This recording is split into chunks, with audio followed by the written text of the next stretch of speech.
ବର୍ଷର ବିଭିନ୍ନ ପାଇଁ ପାଠ୍ୟक्रम କେଉଁ ସଂସ୍ଥା प्रस्तुत करते भारत वर्षर विभिन्न ପାଇଁ हमर केउं संस्था प्रस्तुत करते पाठ्यक्रम हमर केउं संस्था प्रस्तुत करते ऑप्शन देखो टी एवं एसटीईआरटी ना ओसेपा ना एनसीटीआरटी ना एनसीटी केउंडा हमर पाठ्यक्रम संस्था होचे हमर केउंडा ना एनसीईआरटी ऑप्शन सी है जबत मोर एठी करेक्ट आंसर देखो परवर्ती प्रश्न देला निम्नोक्त मध्यरु केउटी विकासर मूल नीति विधि ठारू अलगा केउटा विकासर मूल नीति ठारू अलगा कहिचा हमर केउटा देखो कोन देला निर्दिष्ट दिगरे गति विकास कोटे निर्दिष्ट दिगरे गति कथा हम हबो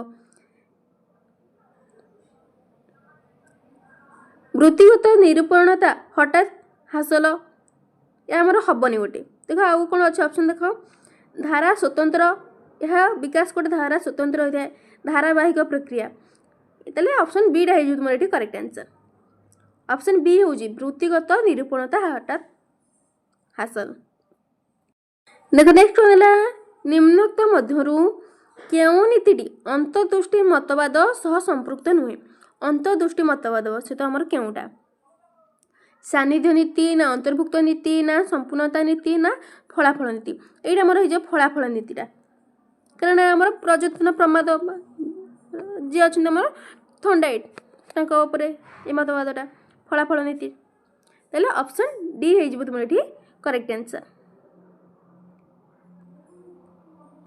देख परवर्ती प्रश्न है निम्नलिखित मध्यरु केउंटी शिक्षणर स्वरूप नुहे शिक्षणर स्वरूप आमर केउंटा नुहे बोली कहिचे यह जीवनव्यापी प्रक्रिया यह हमर कौन स्वरूप अच्छी उद्देश्यपूर्ण कार्य सक्रिय कार्य या आम कि प्रत्यक्ष दृष्टि यहाँ आमर हेनी शिक्षण स्वरूप आमर प्रत्यक्ष दृष्टि हेनी ताहले ऑप्शन डी टा हो तुम ये करेक्ट आंसर चलो परवर्ती प्रश्न देख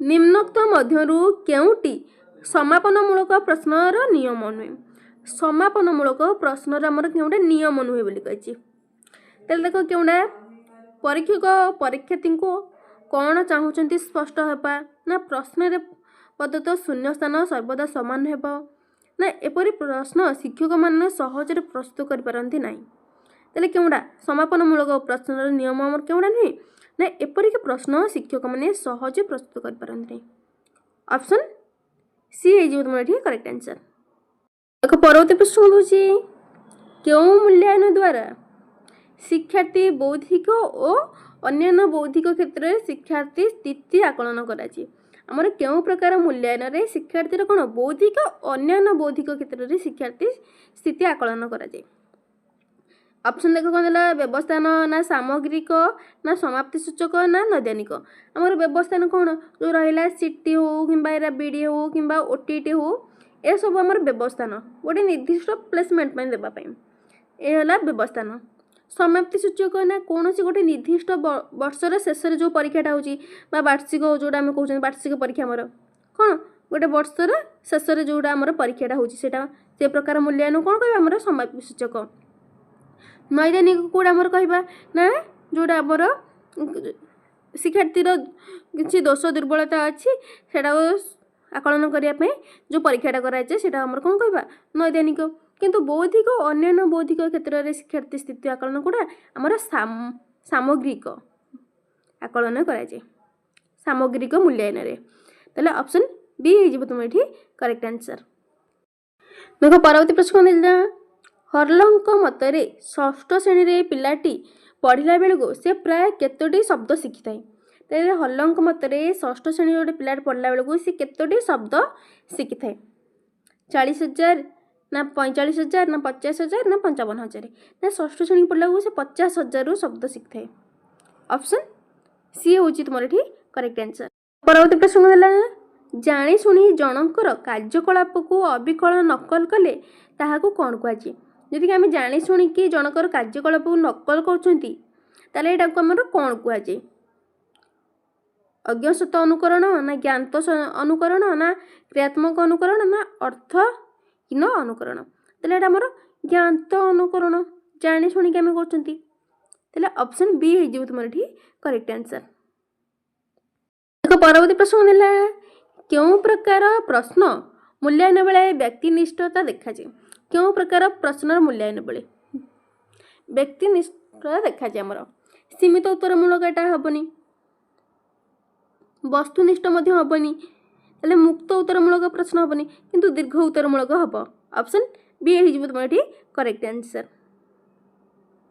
देख परवर्ती प्रश्न देला निम्नोक्त मध्यरु केउटी मनोविज्ञान को आचरण संपर्क विज्ञान करिवार युक्तियुक्त नुहे। केउटा आमर मनोविज्ञान को आचरण संपर्क विज्ञान करिवार युक्ति नुहे बोली कहिछि। ऑप्शन देख कौन देला विरक्ति कार्यकलाप अनुधान ना व्यक्ति कार्य शारीरिक मानसिक ना आचरण को पर्यवेक्षण और स्वपरीक्षण पद्धतिर अनुधान ना शरीर मन और शरीर मध्य पारस्परिक संपर्क थाए। ताले मनोविज्ञान आचरण जदि कहिबा हमर मन और शरीर मध्य पारस्परिक संपर्क थाए। ऑप्शन डी हो तुम करेक्ट आंसर। देखो परवर्ती प्रश्न देला हमर शिक्षण को दृढ़ीकरण करिपा पई केउटिर आवश्यकता अछि। शिक्षण को आमर दृढ़ीकरण पई केउटार आवश्यकता अछि। अभ्यासीकरण ना मन पकेबा ना तर्जमा करबा ना विश्लेषण करबा। देखो शिक्षण को आम दृढ़ीकरण करबा कौन ना आम बारंबार अभ्यासकरण करबा। जदि बारंबार से पाठ को आम अभ्यास करबा ताले ऑप्शन ए हो तुम करेक्ट आंसर। देखो परवर्ती प्रश्न कौन दिला 18 ରୁ 40 वर्ष बयस पर्यंत अवस्था को कौन कहुए। 18 ରୁ 40 वर्ष बयसर अवस्था को आमर कौन कहुए। कैशोर अवस्था ना प्राक कैशोर अवस्था ना आद्य परिणत अवस्था ना परिणत अवस्था। ताले 18 ରୁ 40 जदि आम कौन कहबा ना आद्य परिणत अवस्था। ऑप्शन सी हो तुम करेक्ट आंसर। देख परवर्ती प्रश्न होची निम्नोक्त शिक्षार्थी मानकर आचरण अध्ययन पद्धति को मध्यरु केउं पद्धति अधिक वस्तुनिष्ठ। निम्नोक्त शिक्षार्थी मानकर आचरण अध्ययन पद्धति गुड़िक मध्यरु केउंटा अधिक केउं पद्धति अधिक वस्तुनिष्ठ कहिछि। स्वपरीक्षण ना साक्षात्करण ना व्यक्ति अध्ययन ना पर्यवेक्षण केउंटा हमर स्वपरीक्षण। ऑप्शन ए हो तुम करेक्ट आंसर। देखो परवर्ती प्रश्न कौन अच्छी कहला ना केउं आवेग को आद्य बाल्य अवस्था देखा जाए नहीं। केउंटा आमर आद्य बाल्य अवस्था देखा जाए नहीं कहिछि। क्रोध भय ईर्षा क्लेश देखा जाए नहीं। ऑप्शन डी हो तुम करेक्ट आंसर। देखो परवर्ती प्रश्न कौन देछि हमर निम्नलिखित केउटी क्रीड़ा सह संपर्क नुहे। क्रीड़ा सहित आमर केउटा संपर्क नुहे कहिछि केउटा। करेक्ट आंसर कोडा हबो आर करेक्ट आंसर कोडा हबो निहाती भाबरे मते कमेंट बॉक्स में कमेंट करिवो। देखो परवर्ती प्रश्न कौन देला हमर ज्ञान चिंता स्मरण कल्पना भाषा शिक्षा इत्यादि की प्रक्रिया व्यक्तिर क्यों विकास कहा जाए। ताले ज्ञान चिंता स्मरण शक्ति कल्पना भाषा ये सब आमर क्यों प्रक्रिया व्यक्तिर विकास कहा जाए। मानसिक ना सामाजिक ना शारीरिक ना आवेगिक। आवेगिक हेनी सामाजिक हेनी शारीरिक हेनी किंतु मानसिक दक्षता मानसिक विकास हम। ऑप्शन ए हो तुम करेक्ट आंसर। देख परवर्ती प्रश्न देला निम्नलिखित गुड़िक मध्यरु केउटी बुद्धिर अर्थ नुहे। केउटा आमर बुद्धिर अर्थ नुहे बोली कहिछि।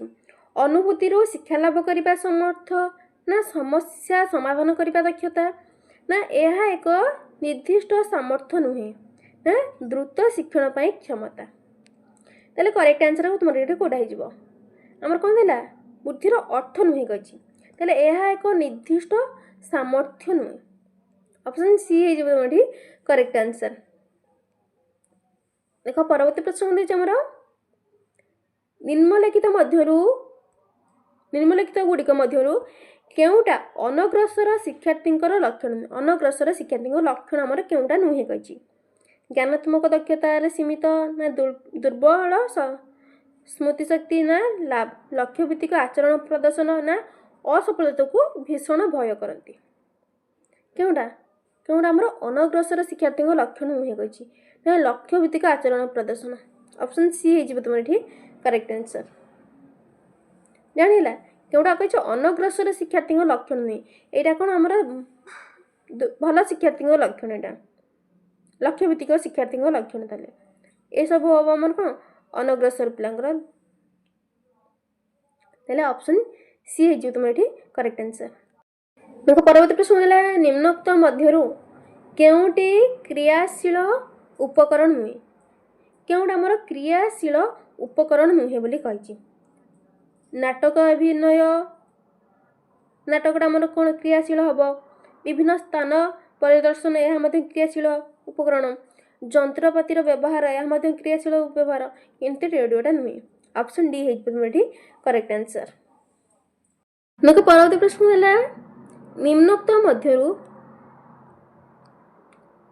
मध्यरु केउटी शिक्षा साधन सामग्री मुद्रित माध्यम नुहे आमर केउटा माध्यम नुहे पुस्तक माध्यम कार्य पुस्तिका अभ्यास पुस्तिका हम किंतु वीडियो टेप हम ऑप्शन डी है तुम ये करेक्ट आंसर चलो परवर्ती प्रश्न देख कौन दिले ना आमर ये निम्नोक्त मध्यरु केउटी बेंचमैन एवं पारदर्शिता शिक्षण देते विचारधारा नुहे आमर केउटा सबु शिक्षार्थी पाठ्यक्रम प्रस्तुति हम शिक्षादान बेले बेले द्रुत मंथर शिक्षार्थी यह नुहे पाठ्यदान प्रेरणादायक हम यह नुहे शिक्षार्थी क्रियाशील आवश्यक होता है ऑप्शन डी रही तुम ये करेक्ट आंसर देखो नेक्स्ट कौन है निम्नोक्त केउटी प्रजत्न प्रमाद मतवाद श्रेणी रे प्रयोग को सूचाऊ ना केउटा आमर सूचाऊ नहीं शिशुर शिक्षण लाभ लक्ष्य भित्तिक हे शिक्षण वस्तु को बारंबार अभ्यास करा ना शिक्षण बहुविध चिंतन अनुधान दरकार ना आवश्यक स्थले मुखस्थीकरण जरूरी होते ताले आमर केउटा सूचाई थे देख प्रजतन प्रमाद मतवाद सूचाऊ ना कौटा आमर ना शिक्षण बहुविध चिंतन और अनुधान दरकार ऑप्शन सी है जो तुम करेक्ट आंसर देखो लास्ट प्रश्न निम्नोक्त मध्यरु केउटी निरविच्छिन्न सव्यापक मूल्यांकन परीक्षण पद्धति नुहे आमर केउटा निरविच्छिन्न सव्यापक मूल्यांकन परीक्षण आमर केउटा नुहे के मौखिक ना लिखन ना साक्षात्कार ना कार्यभित्तिक ताले करेक्ट आंसर कौटा हो आमर साक्षात्कार हो ऑप्शन सी निहाती भाव में क्लास भल लगे लाइक शेयर कमेंट करेंगे चैनल को जब प्रथम थर आसनी चैनल को निहाती भाव में गोटे सब्सक्राइब करेंगे रोजी जय जगन्नाथ।